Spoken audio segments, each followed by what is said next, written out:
rise today on behalf of the students, teachers, parents, and loved ones across Western PA who are still reeling from what we all thought was our worst fear come to life today.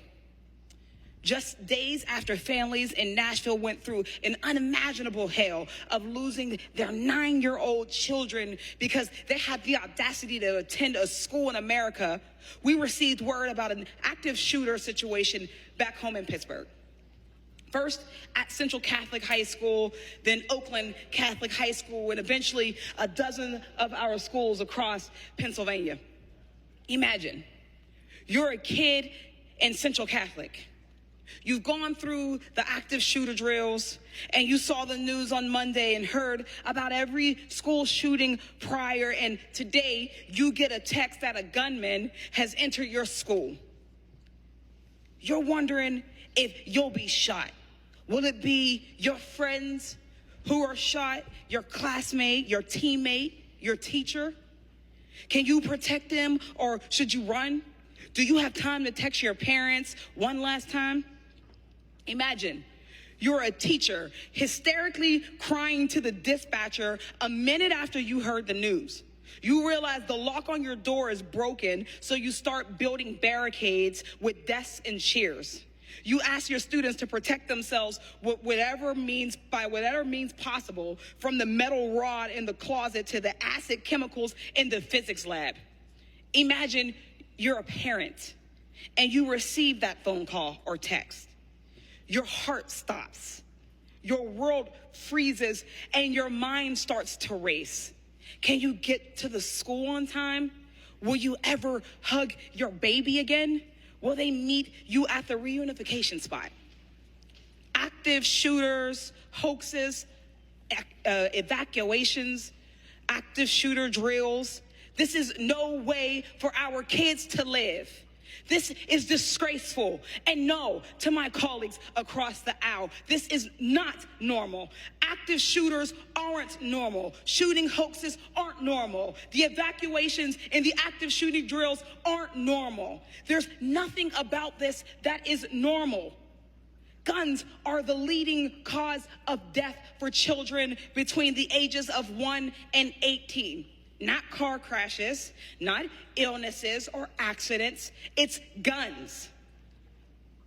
Tomorrow, we will send our students back to those buildings where they experienced that immense trauma and fear. We'll expect them to pretend it's a normal day. We'll expect them to continue to learn and perform and to be attentive in the same classrooms that they were just barricaded in. Thankfully, unlike the students and the teachers and the families in Nashville or Michigan or Uvalde or Parkland or Sandy Hook or too many others who were gunned down to count, they won't have to cry over their classmates' bodies or see their empty chairs when they return to school. Because this time, it was just a hoax. Not a hoax. It was a swatting of children in schools in this era of heightened fear and vigilance around an epidemic of school and other mass shootings. So thankfully today, it wasn't dead children back home in Pittsburgh. It was just traumatized children. It doesn't have to be this way. And it wouldn't be this way. But it is this way because Republicans care more about guns than our kids or worshipers in a church or a synagogue or shoppers in a Walmart. Republicans want to control what books you read. They want to control what history you learn. They want to control how you identify, who you can love. They want to control our bodies. They want to control everything except that which could prevent mass preventable deaths of children and students and worshipers and shoppers in the only country on earth that this is a problem. They will not control the proliferation of guns in this country.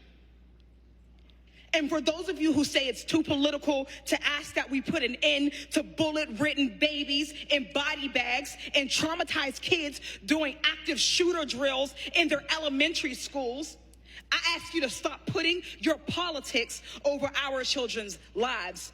I yield back.